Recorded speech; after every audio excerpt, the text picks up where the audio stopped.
Hey everybody, Ryan here from Siege Airsoft. Today we're going to be going over a few things that I recommend most players getting for their airsoft kit to enhance their airsoft experience. Now, as a person that plays airsoft, we love to have all the cool guns, toys, all that crazy cool gear. However, it's not the gear that makes the experience, but it's the experience that lets you use your gear. Here's a few things I recommend to most players to enhance their experience here at Siege and at other airsoft fields. One big thing that I find that really helps my experience here at Siege especially, or any kind of more urban field with a hard concrete floor where kneeling into BBs feels like you're kneeling into an angry nest of wasps, is going to be knee pads. So of course there's lots of options for knee pads on the market, including something like a Cry style pant where you put the knee pad in a little pocket and that kind of works really well. But not everybody wants to wear combat pants, not everybody wants to look super LARPy and all that stuff. For me, when I play at Siege or at a lot of other fields, sometimes I just want to wear something like jeans or something like cargo pants just for comfort, and so I don't have to worry about walking into Tim Hortons and looking like multicam Magoo over there. One pair of knee pads that I particularly love, and I'm on my second set right now, and I've been using these throughout the years, is the Arc'teryx Leaf Combat Kneecap. Now, you might be thinking, Arc'teryx? Isn't that the brand that makes all that fancy hiker clothes or the gear for all the elitists out there that just like to flex on Facebook and YouTube and whatever? And you heard me right. Now, for those of you who don't know, Arc'teryx has a line of products called their Leaf line for law enforcement and military use. Of course, it's also great for us LARPers. The Leaf line has a wide range of products, all from traditionally very high price points that most people cannot afford. However, they make these awesome knee pads, also known as their kneecaps.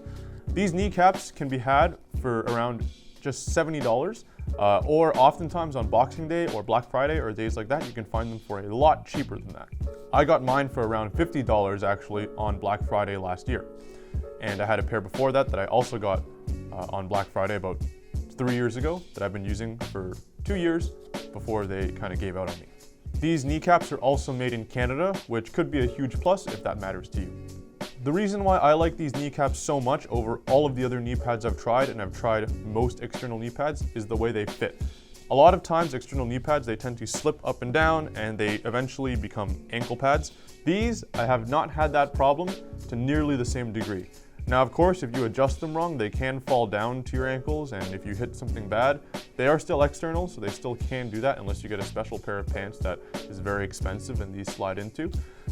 But these tend to stay on your knees way, way better than pretty much every other brand. They're also super low profile, really slim, they weigh basically nothing, and they flex with the contour of your knee instead of just being a piece of hard plastic that goes on top. They're also covered with this really great kind of non-slip material. It feels kind of like Hypalon, but I'm not exactly sure what it is. But it's really great because unlike those hard plastic kneecaps where you kind of feel like you're kneeling on ice with something icy on top, these feel like they actually grip into the surface that you're kneeling on. These attach via these two kind of straps over here that this one I've taped and this one I just had loose for just demonstration. They adjust really easily, you just pull them tight, and what I recommend is you roll them up and you tape them like these guys over here. And they work really simply. The top part sits right under your knee, kind of where the pit of your knee is, and the bottom part goes around your calf to prevent it from going up or down. I've used these at Siege, running at a full sprint, doing crazy things with them, kneeling on a lot of BBs, and they have not failed me. Like I said, after a few years, I'm on my second pair. They're fantastic. I totally recommend them, and they will save your knees so you don't feel like you're kneeling into an angry swarm of bees at any airsoft field. Now that your knees are protected, hopefully, and you pick a really great pair of knee pads like the Arc'teryx kneecaps, the next thing I want to go over is going to be a charger. This over here is a IMAX B6AC charger from Sky RC, and there's lots of different kinds of chargers out there. For chargers, I actually typically recommend looking more into the RC world than the airsoft world. I find most airsoft specific chargers tend not to offer the full suite of features that I like from chargers, and they also tend not to be that great for your batteries. In addition, they tend to be kind of expensive for what they are. So for chargers, I definitely recommend looking at some RC chargers like this one. This RC charger is much better for your batteries than the airsoft charger because it has this kind of lead over here that allows it to balance better. So that way all of the cells in your Lipo battery are getting properly charged. It also has different modes where you can charge other types of batteries that you might use. Some people don't like to use Lipos for whatever reason in 2021. but some people still like to use NIM or NiCad batteries, and these chargers can also do that, provided that you have the right port. I have a little Dean's connector on this one, but it's very easy to switch it to a Tamiya if you are a weenie like that. These guys are great because they can charge at whatever rate you want. You can adjust the amperage that they charge at. However, I don't recommend charging your batteries like super quickly because that will heat them up and kind of kill the cells. And they also are able to balance your batteries. So if you have cells that are unbalanced, you plug it in, you can set it to balance charge mode, and it can pretty much revive a dead light bulb. This charger I believe I got for around $50 on Amazon. You can find similar ones that are around the same price.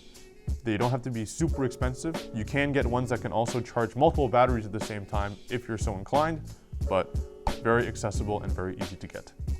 That leads me to my next item for batteries, which is going to be a Lipo Checker. I did mention this briefly in my chest rig video. If you have not seen that, it's going to be linked down below. Please give that a watch. These Lipo Checkers are really great. They can be had for around $30 or so on Amazon, and it is probably my most lent out piece of kit. Not just because they can check my own batteries, especially if you have a gun that doesn't have a MOSFET, which lets you know if the battery is low. You can actually kill these lipos by over discharging them. If you shoot too much past kind of a point, they will not hold the charge anymore. So these Lipo Checkers are really great just to check if your lipo has some percentage in it. If I plug this in over here, you can actually see the charge of each individual cell, as well as a percentage indicator indicating how much capacity this battery has left. Now this is great not just because it checks your batteries and your friends' batteries, but because you can also use this to diagnose issues. So let's say if your gun's motor tab fell off or something like that, and it's not shooting. Some people will immediately look at the battery, which may be perfectly fine, and just throw it away. These batteries can get pretty expensive, so having a little checker like this allows you to check the battery. Okay, my battery is fine, my gun's not firing, so it must be a problem with the gun and not the battery, and so on and so forth. It's a really great diagnostic tool, and it has saved me and a lot of people a lot of money from this little investment, and I totally recommend it. Great stuff. Now on to an on-field object, just like the knee pads, is going to be a good external flashlight. I did cover this also in my chest rig video, and flashlights mounted outside of the gun offer some really great options for lighting up a space when you don't want to have your gun pointing at something. So let's say you're searching for an objective, you can sling your gun down, use the flashlight to kind of look around, do all that stuff. And it also offers a really great way to put in a room that you can use as a distraction device. Oftentimes, I'll just leave this flashlight on in a corridor or something like that. If I need to cover it solo, people will not enter because they think there's a person with a weapon light pointing at them. It's a really great trick, and it works really well. There's lots of different brands of flashlights out there. Way too many to name. You can get anything from Surefire to, some Olight IED or something like that. I here am using a little ThruNite. This is actually a very old one. I believe this is from 2016, and it has served me really well. This guy just uses an 18650. You can get ones that use CR123s, AA's, whatever battery of your choice, and definitely good to have, not just for airsoft, but as an EDC item as well. So because there's so many different kinds of flashlights out there, there's a lot of different price ranges for them. They can range from hundreds of dollars to the fanciest Surefire light or the fanciest mod light to basically $10 for the world's crappiest flashlight. It's really up to you what you spend. I generally recommend spending around $40 to $80 for a really nice light. No matter what you spend though, just make sure that it works for you. These lights also fit really well in pistol mag pouches and things like that, so that they're easily accessible. You can pull it out anytime you need it, and it's good to go. Something great to have is going to be a very basic toolkit. Now for most guns, they can be fixed with very few tools, provided that it's a simple field issue. Of course, if you want to tech and you want to do all that crazy stuff, you might need a few more tools than that. However, on the field, usually you don't want to be building a gun in the staging area. I've seen it happen, and I've done it personally, but I really don't recommend it. What you can do, however, is let's say your gun's motor tab falls off, it stops shooting, or you need to tighten a loose grip or a loose buffer tube or something like that. For AEGs, most problems can be fixed by a simple little precision driver kit like this one. I don't even know what brand this is, or this one. I also don't know what brand it is. You can find them on Amazon or any site for like $10, $15. If they can fix electronics, they can usually fix an airsoft gun. You'll basically need some flatheads, some Phillips, and some Torx drivers or some hex keys. Simple as that. Now, these are really great to have because not every field is going to have tools to access. In fact, at Siege, we tend to lose a lot of our tools because people take them and don't bring them back. Very terrible of you guys. Please don't do that. However, that can all be mitigated by just simply investing $10 or $15 or $20 in a very basic toolkit that will allow you to fix most basic issues for your airsoft gun on the field, saving me from looking for tools and saving you from coming all the way here from however many hours it took you to drive here and then not being able to play because your motor tab fell off. Great investment and great way to keep you in the game. There's nothing more annoying than going to a field, putting your gun through the chrony and finding out it shoots too hot or finding out that it shoots way too low for how you would like it. And a really easy way to remedy that is actually just buying your own chrony. Now, this is an X-Core Tech chrony. There's lots of different kinds of chronographs on the market, and you can choose from, whatever one fits your budget. They are a little bit more expensive. You're typically going to be spending around $100 or so on a nice chrony, one that's reliable and works properly. However, in the grand scheme of things, airsoft, that's just 5 bottles of BBs, or that's just half of a combat machine. It's really not a big deal. Or if you want to look at things like in terms of Big Mac combos, that's like 8 to 10 Big Mac combos, which is a really good and very easy metric, because if you think, hey, can I not eat 10 Big Macs? Yeah, you don't have to eat 10 Big Macs. Okay, I'm gonna buy a chronograph. Now this chronograph over here is great for diagnosing issues. So if your gun is just lobbing BBs down to the ground, you can kind of see what FPS it's at and how to fix that. And if you have a lot of springs lying around, oftentimes when AEG springs come in, because they come from overseas, sometimes you can get a lemon batch of springs or something like that. Or if you're cutting and reflattening springs, you want to know how much you've cut just to find out what velocity you're at.